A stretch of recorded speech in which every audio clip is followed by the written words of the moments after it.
Hello, Mrs. Newmeyer here, back again with another one of our great artists. This week we're going to be studying Andrew Wyeth. Now, he is a modern contemporary artist, and he lived in 1917 to not too long ago. He passed away in 2006. So he's one of our famous American artists who lived in Pennsylvania and would also often paint farm life. And then also he enjoyed visiting the Maine, the state of Maine and the coast there. And we do paintings there. All right, so again, we're in the Great Artist book. Here's a picture of him and here's some of his work. So he actually grew up in a family that was very artistic. And he was very artistic as well, as you can see. And so he would do these simple paintings where there's just one subject matter and then lots of space and of farm life, or like here's a simple one of a dog laying on a bed inside, and you can see the window and the walls. Here's a nice one with looking out a window, and you can see the curtains flowing like that. And so we are going to be doing a landscape painting as well today to replicate the style of Andrew Wyeth. Okay, we are going to be doing an Andrew Wyeth-like landscape, and we're going to be starting out with a piece of cardstock, just a blank piece of cardstock, have it horizontally like this, and a Sharpie to start off with. And then we will be also using our watercolor paints and one white oil pastel or crayon. All right, so to get started, put your paper horizontally like this and get out your Sharpie. We're going to start with our winter landscape. We're going to do a winter landscape like he may have done. It's just a reflection of his style. It's not exactly a painting he did, but something that maybe he would have. So we're going to start off drawing a horizon. Now, remember, we don't ever want to have our horizon line right in the middle of the page. And a horizon line, again, is where the sky meets the land. And I'm going to do mine lower here like this. And I'm going to do some like this, like some nice rolling, flowing little hills kind of like that. All right, and then next thing we're going to do is make some trees. And so with our Sharpie, we're going to draw some long straight lines. We're going to be doing a simple scene with some trees here. So we're going to start at the top and then draw these long black lines all the way down to the bottom. I'm going to do two over here and one over here. It's nice sometimes to make things asymmetrical. And then we're going to do some branches off the side. So to do that, you kind of make some branches like this, up, and then these ones can go up and off the page even, like that off the page. And then we're going to do some over here where we can have them going off the page like this.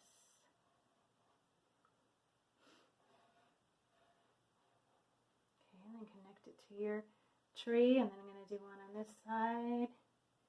Let's see, I'll have that branch up off there and up over there. Okay, one over there. And then this tree, these branches can kind of overlap behind like that, and then we'll have some go off the page over here.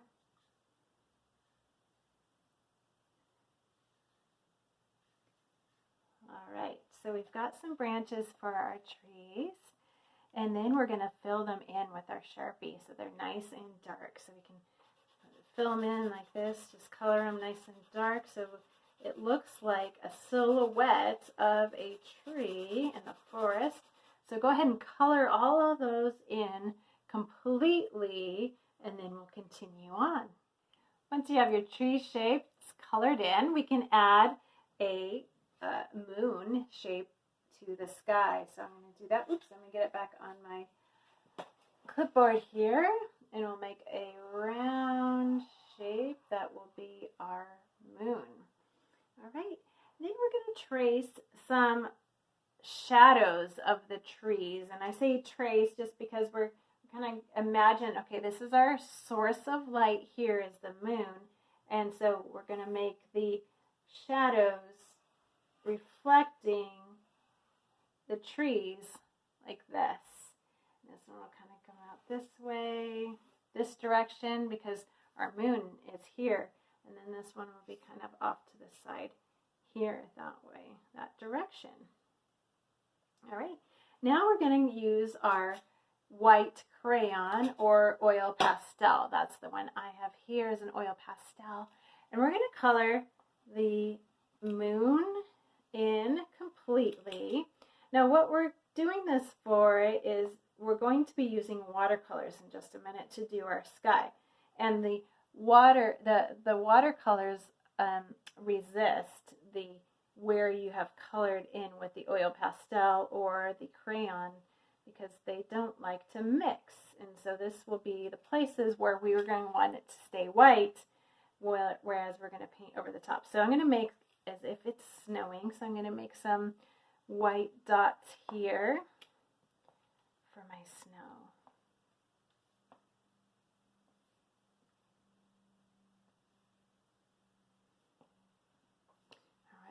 Spread it out. I'm going to put some here in the trees too, and you can make some bigger, some smaller, scattered across here. Maybe it's snowing a lot, lots of snowflakes here coming down.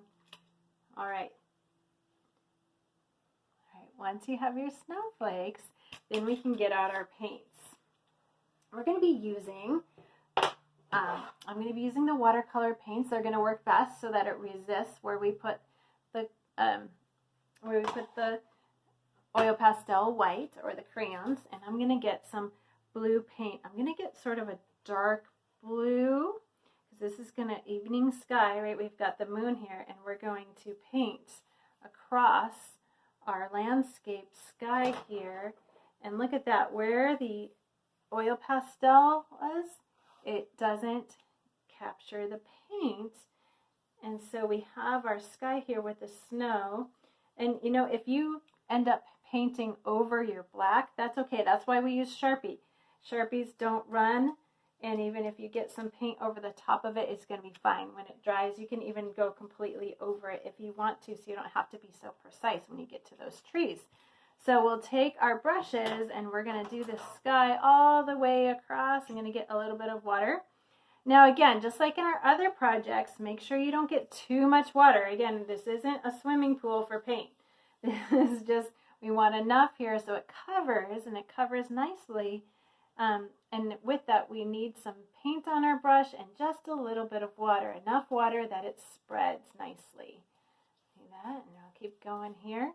And you can mix different blues if you want. If you want a little bit of light blue or dark blue, feel free. I've got a couple different color blues here, so let's try. So this is a little bit of a darker one. Maybe I'll put that towards the bottom where the horizon is. Now we're not going to paint this part because it's already white because of our cardstock.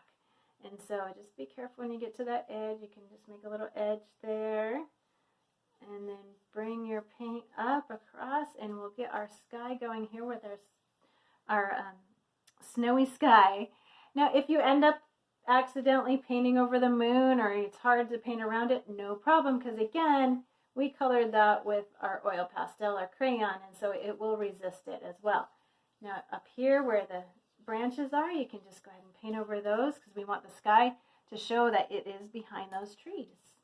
So we have a nice snowy scene here, very simple, like Andrew Wyeth's paintings are simple scenes of the farm life. Maybe this is a forest behind the farm, maybe this is behind a house. You don't know. You can imagine what it is. Is it maybe the place near your house? These are nice birch trees in the silhouette of the moon. That's why they're all dark, because it's nighttime. You just see the shapes. All right, so we're going to go ahead and finish this off here. Get your blue all the way to the edge, so you have the sky all the way across. And my clipboard's a little bit in the way of getting to the edge here, but you get the idea. You can go all the way to the edge of yours on your paper. Now you can get more paint if you want. You can have it darker or lighter, however you like your sky to be.